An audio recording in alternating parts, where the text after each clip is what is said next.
오늘의 마지막 영상입니다. 170쪽입니다. 두 번째 문단이요. 자, 편견은 크게 두 가지 조건에 기초하고 있다. 첫째, 어떤 현상에 대해 경쟁적인 여러 가지 관점이 있을 수가 있다. 둘째, 어떤 것이 정답인지 불확실하다 라고 되어 있습니다. 이거 맞는 거 아니에요? 같은 걸 보고도 친구끼리 생각 다르잖아요. 그리고 정답이 없는 일 많습니다. 살다 보면 정답이 없는 일이 많은데, 자, 약간 이건 수업하고는 관계없는 얘기입니다. 아니, 사는데 정답이 있으면 얼마나 좋겠어요. 생각해보세요. 사는데 정답이 있으면 얼마나 좋겠어요. 그리고 또는 정답이 하나야. 얘가 사나, 내가 사나, 쟤가 사나 정답이 하나야. 이러면 어떻게 보면 굉장히 좋을 수도 있죠. 근데 그게 아니잖아요. 그러니까 편견은 뭐 여러 가지의 특성을 같이 담고 있다는 거 정도고. 자, 171쪽입니다. 거기에 중간에 보면은 1984, 1953 숫자 나와 있는 부분이 있어요. 읽어드릴게요. 그 바로 아랫줄입니다. 다큐멘터리 영화의 제작자, 자, 여러분이 영화를 만드는 감독이요. 감독은 어떤 특정한 메시지, 자, 의미를 전달하기 위해서 기획한다. 네, 여기까지요. 여기서부터 이제 171쪽 지금 읽어드린 부분부터 그 뒷장까지 172쪽에 있는 그 윗부분의 내용까지는 이제 다큐멘터리 편집에 대한 얘기인데, 여러분 뭐 이게 영화 요새 뭐 잘 보시겠지만 영화를 만드는 사람은, 감독은 의도를 분명히 담고 만들어요. 자, 자, 영화를 다 봤을 때 관객이, 보는 사람이 무슨 마음이 들도록 하겠다라는 게 의도예요. 이거는 참 좀 슬프다. 뭐 예를 들어서 아주 단순하게 재밌다. 이런 의도를 가지고 영화 감독은 장면을 구상해서 만들어요. 시나리오 포함해서요. 자, 중요하죠. 의도가 분명히 있어요. 자, 여기서 이게 지향성이에요. 여러분 영화 감독을 생각하세요. 내가 영화를 만드는데 내 영화를 보면 관객이 무슨 감정을 느끼게끔 한다. 이게 가리키는 거예요. 지향이에요. 의미를 내가 주겠다라는 거잖아요. 자, 굉장히 중요한 얘기예요. 굉장히 중요한 얘기인데 172쪽에, 그래서 172쪽에 자, 위에서 10번째 줄에 무슨 얘기 나오냐면요. 가위와 풀, 가위하고 붙이는 풀, 가위와 풀로 연구자가 원하는 사실을 골라내고 잘라붙일 수 있기 때문에 원하는 그림을 만들어내는 과정이 될 수 있다고 경고하고 있다. 무슨 말이에요? 영상 편집, 저도 영상 편집을 지금 간단하게 하고 있지만, 자, 제가 말하는 것 이렇게 다 잘라가지고 다 붙이면은 마치, 자, 똑같은 시간에 말하는 것처럼 얼마든지 조작할 수 있잖아요. 이게 위험하다는, 편집의 위험성을 얘기하는 거고, 마찬가지로 역사와 같은 것 또는 사실 있는 그대로의 사실도 의도를 가지고 잘라서 붙이면, 자, 내가 졌던 것을, 졌던 것을 마치 이긴 것처럼 얘기할 수도 있고, 자, 예를 들어서요. 상대방의 최고의 장점을 내가 잘 편집해가지고 단점처럼 만들 수도 있고, 뭐 여러 가지의 의미가 있을 수 있습니다. 자, 그런데 173쪽의 맨 위에 줄에 뭐가 있냐면은 이런 얘기가 있습니다. 학교가 집에서 배우고 실제 주변 사람이 행동하는 것을 보면서 가치관을 가지게 된다. 자, 이게 2번이에요. 가장 위험한 편견을 심어줄 수도 있고 없애줄 수도 있는 곳이 학교예요. 제가 보기에. 더 넓은 말은 교육입니다. 자, 친구끼리 사이좋게 지내야 돼. 이게 초등학교 1학년 때 나오는 얘기거든요. 초등학교 1학년 때 사이좋게 지내라. 좋잖아요. 학교에서 배우잖아요. 자, 그리고 이제 기본적인 어떤 뭐 이런 거요. 자, 건널목을 건널 때는 어린이는 손을 들라고 배우잖아요. 그렇게 똑같이 따라 하잖아요. 유치원 애들 보면요. 교육이 굉장히 중요한 올바른 것을 심어준다. 또는 올바르지 않은 것을 심어줄 수도 있습니다. 여기 이제 대체적으로 여기 지금 어린이집 유치원 나왔다고 가정하고 얘기하자고. 여러분 그 역할놀이라고 알 거예요. 자, 뭐 모든 유치원에서 하고 있습니다. 우리나라 대한민국의 모든 유치원에서 이건 반드시 해야 되는 거. 자, 의사, 뭐 간호사, 군인, 경찰, 소방관 해가지고 직업을 다 늘어놓고 그 우리 유치원 어린이들 보면은 애기들 보면 이렇게 자 잠깐 의사도 하고 잠깐 간호사도 하고 뭐 이렇게 돌아가면서 역할놀이를 하잖아요. 이게 굉장히 중요한 거예요. 왜 그러냐면은 그 역할에 맞게 네가 한번 행동을 해보라는 얘기거든요. 그 대체적으로 거의 대부분의 아이들이 역할에 맞게 행동을 해요. 근데 그 역할에 맞게 행동을 하도록 만드는 게 뭐 거의 대부분은 있는 그대로 가르쳐 주는데 이게 만약에 잘못 가르치면 답이 없다고요. 굉장히 위험할 수도 있다는 거죠. 그런데 현재 대한민국 교육 과정에서는 그리고 저도 그랬지만 앞으로도 그럴 것이고 유치원에서 역할놀이는 굉장히 중요하고 그 다음에 동물원, 식물원 가는 거예요. 동물원, 식물원 가는 거가 교육적으로 효과가 크죠. 내가 사자가 책으로만 봤던 사자가 이렇게 생긴 거야. 자, 책으로만 봤던 호랑이가 이렇게 생긴 거야. 이거 봐야 되잖아요. 식물도 마찬가지. 야, 이거는 장미, 이거는 뭐 이런 식으로요. 있는 그대로를 가르쳐 주는 건데 이제 아이 입장에서는 이제 납득이 되는 거예요.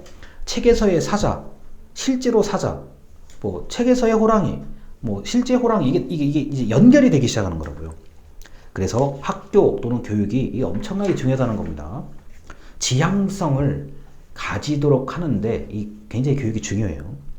자, 그리고 174쪽에 아래에서 6번째 줄입니다. 7번째 줄이요. 나의 의식의 구성물인데도 정작 그렇게 의식을 구성한 내 의식이 왜 인식을 했는지 전혀 알지 못한다. 자, 말이 어렵죠. 자, 이런 거요. 요즘 요 3번, 4번 얘기를 같이 하는 겁니다. 나의 내 눈을 내가 못 봐요. 물론 거울에 비친 것을 볼 수가 있지만 내 생각을 내가 못 본다는 얘기예요. 여기서는요. 내가 왜 그렇게 생각했는지 내가 왜 그렇게 말했는지 모르겠어. 자, 아까도 얘기했지만 뭐 애인이 있을 거라고 가정하고 내가 어저께 왜 너한테 그런 말을 했는지 모르겠어. 내가 왜 그렇게 생각하고 너한테 그렇게 말했는지 모르겠어. 그럴 때가 있죠. 자, 그런데 듣는 사람은 어때요? 네가 말이야. 핑계야. 변명이야. 이게 여기서부터 싸우는 거잖아, 또. 나는 왜 내가 너한테 그런 말 했는지 모르겠어. 정말 몰라서 얘기할 수도 있지만, 듣는 사람 입장에서는, 야, 변명하지 마. 핑계대지 마. 이게 차이가 나는 겁니다. 자, 그리고 175쪽에, 자, 이게 중간에 있는 얘기예요. 170 딱 중간입니다. 내가 이미 가지고 있는 지식, 이론, 경험이 나도 잘 인식하지 못하는 사이에 나의 인식에 영향을 미치는 것을 중지시켜 보는 것이다. 이게 이런 거예요. 내가 지금 무슨 생각을 하고 있는데 이 생각이 잘못된 거 아닐까? 이 생각을 좀 멈춰야 되지 않을까? 이게 스스로 그걸 좀 계속 훈련하라는 얘기거든요. 예를 들어 있잖아요. 사람이 부정적인 생각하면 계속 부정적으로 흘러가요. 대체적으로 그래요. 야, 내가 지금 부정적인 생각을 하고 싶은데 부정적인 생각이 계속 드는데 이게 과연 이 생각이 어디로부터 온 것인가? 왜 내가 이런 생각을 하지? 야, 이 생각을 잠깐 좀 중지시켜볼까? 중단시켜볼까? 특히 요새 청년들이 좀 어려운 분들이 많아가지고 굉장히 부정적으로 그러니까 꼬리에 꼬리를 물고 계속 부정적인 생각을 하는 경우들이 많아요. 제가 볼 때는 내가 이 생각이 왜 이런 생각이 들지? 사실은 큰 이유가 없는데도 이런 생각이 들 수도 있잖아요. 요런 거를 좀 느껴보라는 겁니다. 자, 그리고요. 자, 176쪽에 아래에서 15번째 줄에 이런 얘기가 있어요. 나의 해석이 갖는 한계를 인지하고 있다. 내가 이거는 잘 모르는 거야. 내가 섣부르게 얘기하면 내가 그냥 아무렇게나 얘기하면 안 되는 거야. 이걸 좀 알라는 얘기입니다. 내 한계, 나의 생각의 한계나 위험. 내가 이렇게 너무 부정적인 생각만 하면 잘못하면 내가 혹시 자살을 시도하지 않을까? 아니, 이거를 스스로 인식을 해야 되는, 물론, 이렇게 인식을 하려면, 주변 사람들이 뭐 또 더 뭔가를 말을 해주고 뭘 해야 되겠죠. 그런데, 이거를 스스로 느끼는 기회가 많을수록 유리해요. 내가 이 말 하기 전에 한번 생각을 해보자. 말하기 전에 생각해보자. 이게 바로 지금 이 책에서 얘기하고 있는 내용입니다. 그리고 178쪽에 두 번째 문단이요. 이런 인간 사고의 한계는 부터 179쪽에 위에서 다섯 번째 줄까지요. 요거요. 여기서부터 이렇게 쭉 해가지고 여기까지 얘기를 전부 다 이제 설명을 할 건데, 뭐 이렇게 길게 얘기할 것도 없어요. 지금 요 6번에 관련된 얘기입니다. 178쪽부터 179쪽까지의 그 내용, 길게 뭐 적혀 있는 내용을 간단하게 얘기할게요. 남 탓. 내가 잘못한 거야. 네가 잘못한 거야. 남 탓. 책임 전가. 이거 너 때문에 이렇게 됐잖아. 책임 전가. 일반화 오류. 작은 것을 가지고 전체를 다 보려는 거. 뭐 예를 들어서 뭐 특정 학생 한 명을 가지고 전체 대학교 그 전체 학교 학생들을 평가하려고 하는 거. 그다음 내가 듣고 싶은 말만 듣고 내가 하고 싶은 말만 하고 내가 나한테 좋은 것만 내가 들을 거야. 이런 식의 것들이 다 오류예요. 오류고 올바른 있는 그대로의 지향성을 다 방해하는 요소들입니다. 그리고 이제 거의 다 끝나가요. 어디냐면요. 넘어갈게요. 182쪽에 아래에서 다섯 번째 줄이요. 지평융합이라는 아주 뭐 또 어려운 단어가 하나 나옵니다. 180쪽에 다섯 번째 줄, 아래에서 다섯 번째 줄. 지평융합이란 서로 다른 관점과 배경 지식을 기초해서 A라는 현상을 이해하고 있는데 X, Y, Z가 위에 A를 이해하는데 동원하고 있는 배경이 서로 겹친다는 거예요. 교집합. 교집합인데요. 뭐 이런 거죠. 그림을 하나 그리는 게 더 빠를 것 같아요. 제가 그림 그릴게요.